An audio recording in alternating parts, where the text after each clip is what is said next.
Welcome to r/slash Prorevenge, where a jerk learns the lesson, never mess with another man's dog. Our next Reddit post is from Deleted. I adopted a full-bred husky in the Pacific Northwest. We named him Toby, but after a while, he developed the name Real Big Toby. He wasn't a huge husky or Malamute, but boy did he look beautiful, and boy was his personality real big. He had one blue eye and one brown eye, which never failed to trip people out. On top of that, he was a huge ham, loved attention, and would actually talk to you about how his day was going. It got to the point where it was kinda stupid to put him on a leash. I would tell him to stay when I went to class, for example, and he'd be passed out or getting the chicks to scratch his belly when I came out. Every time. The dean of the college even knew him on a first-name basis and started to bring his dog into work after watching Real Big Toby do his thing. At the time, I lived in a mountain town, attended college, and was an avid mountain biker, so having a dog that would happily and easily do 30 miles in a day was cool. He would follow us everywhere we went.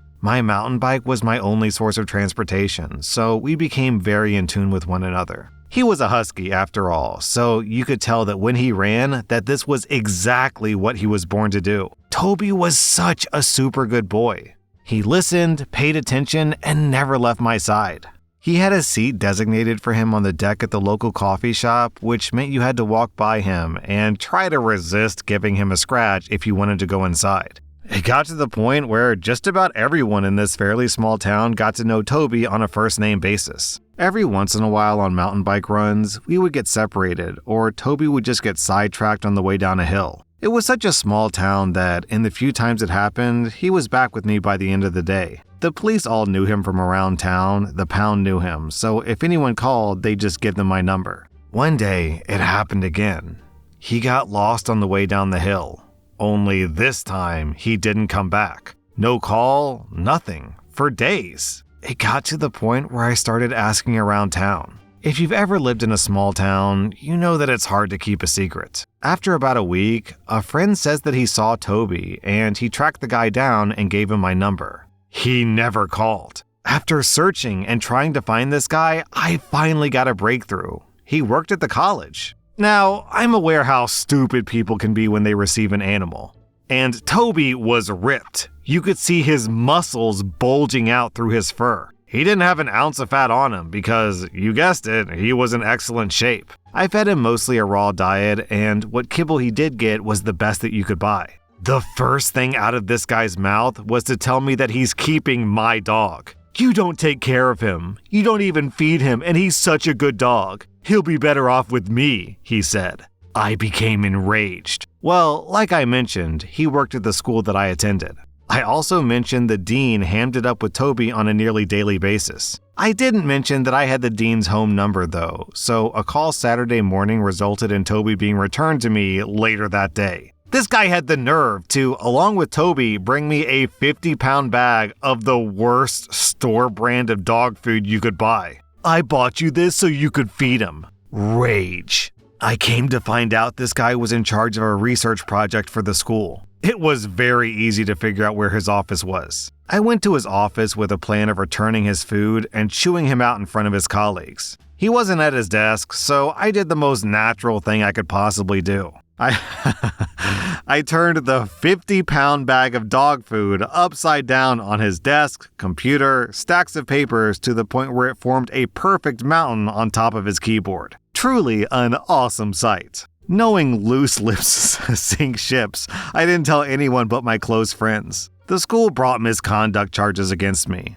The hearing was in front of a board of other students and staff. And, well, I don't know what happened to the bag of dog food. I was telling the story to a bunch of guys, and one of them asked me for the bag. That's the last I saw of it. All charges were dropped. The butthole who tried to steal Real Big Toby had it much, much worse. 50 pounds of dog food on top of your research project, as it turns out, doesn't bode well with management. For reasons unknown, 2 days later, he was fired from the college. Not only did they fire him, but they put a restraining order on him and had to change the locks of the building. Don't mess with Real Big Toby. Stealing someone's dog is so stupid. Because first of all, you make a lifelong enemy. And second of all, there's tons of dogs. So just go to the pound and get a dog. They're practically giving him away. So why steal someone else's dog? And third of all, haven't you seen John Wick?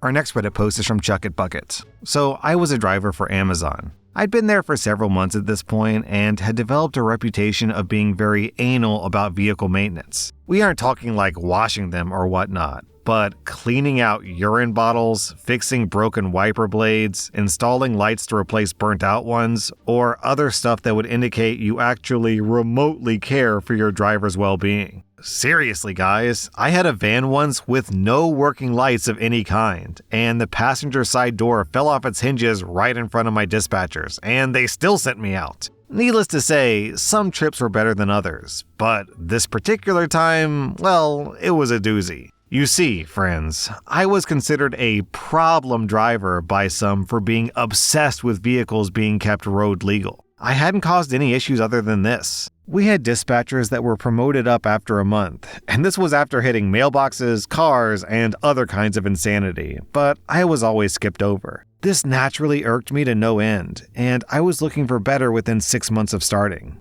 I was there for nearly 2 years. Naturally, all my requests for the essential equipment and the removal of urine bottles was denied. So I would buy bulbs for my van and pull them out after my route was done so I could put them into the next one the next day. And I chucked piss bottles out on the record. Kinda gross, but better than smelling it in the hot Georgia sun in the middle of summer in a van with sometimes working AC. This nonsense continued for the entirety of my time there, of course. This event, however, was the first of many times I decided to get back at the dispatchers for messing with my routes and giving me the worst vans and so on. You see, this van had lights that were bad, broken AC. It shook like mad, squeaked, smelled like piss and musty taco farts. The door didn't properly lock, so anyone could have stolen packages from it, and not much could be done. And to top it all off, 4 bad tires, like metal bands exposed, and one bulging out on its death throes. The whole day, I babied this van as best as I could. I put air in the tire a few times, and just barely finished my route with some daylight to spare. So, 10 hours on the road down, and an hour and a half back to the distribution center. I get underway, and get about halfway before I felt the telltale shake of a tire going out. Well, shoot. Here we go, I say to myself and scan my surroundings. I'm on the interstate and not very far from an off-ramp. So, with what little tire I have left, I limp off the ramp into a parking lot which is right next to an Applebee's. Perfect luck, all things considered. I call dispatch and give my exact location and tell them what happened. The conversation goes thusly. Hey, I got a flat over here at such and such location.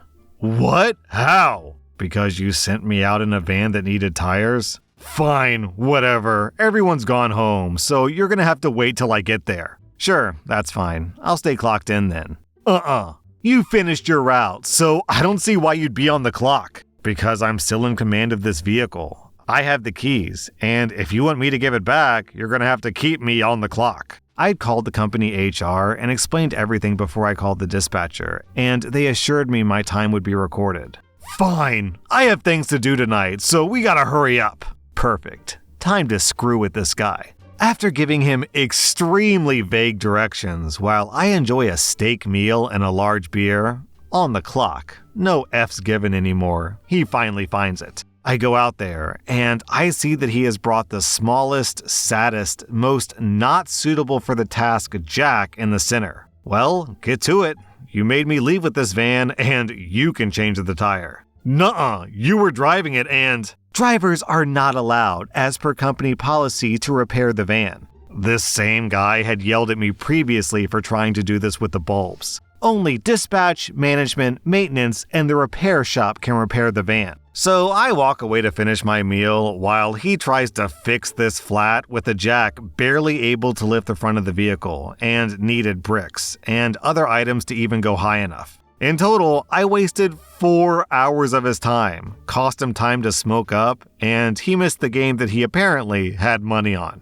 I got my meal effectively for free with the hefty overtime that I got that week. And as an extra smackdown, corporate came in and fired the manager, assistant manager, and particular dispatcher for failure to maintain the vehicles to DOT standards, and for mismanaging the delivery service provider after my lovely chat with HR during the incident. I showed them the text messages and some of the recorded audio I'd taken of a dispatcher being a general douche canoe. A week later, and we had a temp management comprised of corporate operations that would oversee the vans getting replaced by less awful ones, training new management, and, of course, giving training on what to do if you have a vehicle fail like that, and granting drivers some maintenance permissions. Down in the comments, people are asking about these mysterious piss bottles, which I've heard about before. Apparently, they're fairly common in Amazon, and OP explains. This company emphasized delivery speed. You'd get docked $20 every time you were behind for almost any reason.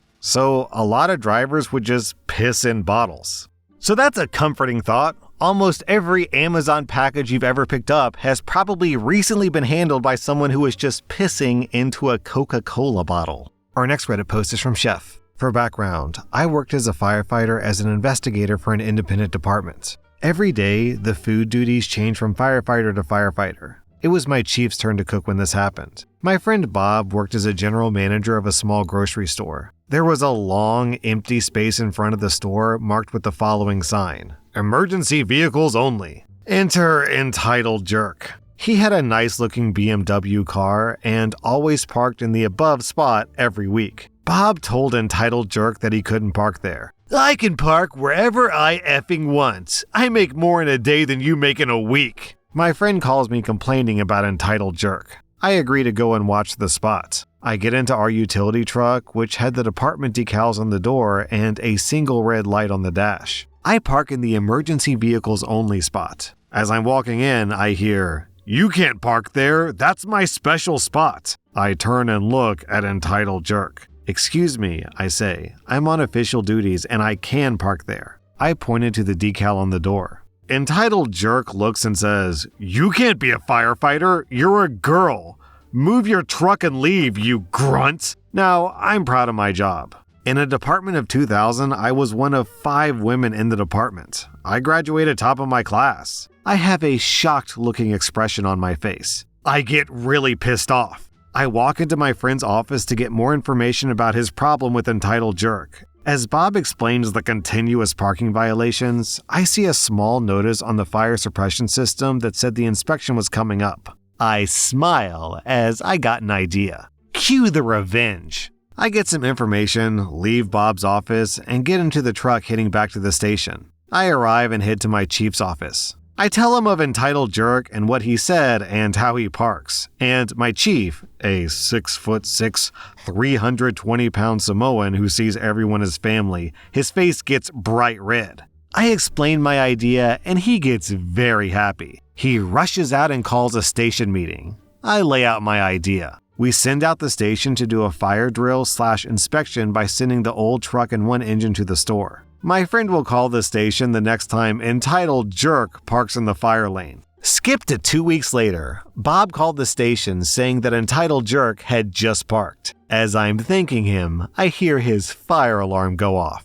I rush and change into my investigator uniform with turnout gear. I tell the chief and send the trucks out. I ride in the Quint. We arrive and I see entitled jerk's car right in the emergency vehicle spots. I radio to have one engine pull right in front of entitled jerk's car and the truck to park right beside the driver's side door. I get out and the engineer starts setting up the ladder, which means 4 very large and very heavy support struts go down, and one crushes the front of his car's hood. The car alarm goes off. Our lineman breaks the windows as he runs the large 5-inch draft line from the pump to the standpipes, through this guy's front seats. I go in to find Bob, hurriedly getting people out as the alarm is going off. Entitled jerk runs out of the store, sees his car, and goes ballistic. I radioed the police department dispatch and request a few officers to the store, as a male was impending a fire operation. The dispatcher says they'll send out a few officers. 3 officers show up and I ask them to follow me. They do. I call out, "Hey, leave my firefighters alone." Entitled jerk turns, sees me, and rushes up screaming that I'll pay for damaging his precious baby, as in his car. I stop and tell him that if he doesn't leave, he'll be arrested. He gets in my face. "You did this. I'll have your job for this." He then pushes me. Me and the officers tackle entitled jerk to the ground. After they cuff him, I calmly inform this guy that he was under arrest for assault and interference with a fire investigation, and that his car would be towed for parking in a fire lane. I later found out that it was crushed. Entitled jerk got 12 months probation for pushing me and interfering with a fire operation. He also got a fine of $500 for parking, the cost of the tow, and he lost his nice BMW. Moral of the story is, don't park where you shouldn't or bad things will happen. That was r/Prorevenge, and if you like this content, check out my podcast where I publish the exact same episodes. Also, hit that subscribe button because I put out new Reddit videos every single day.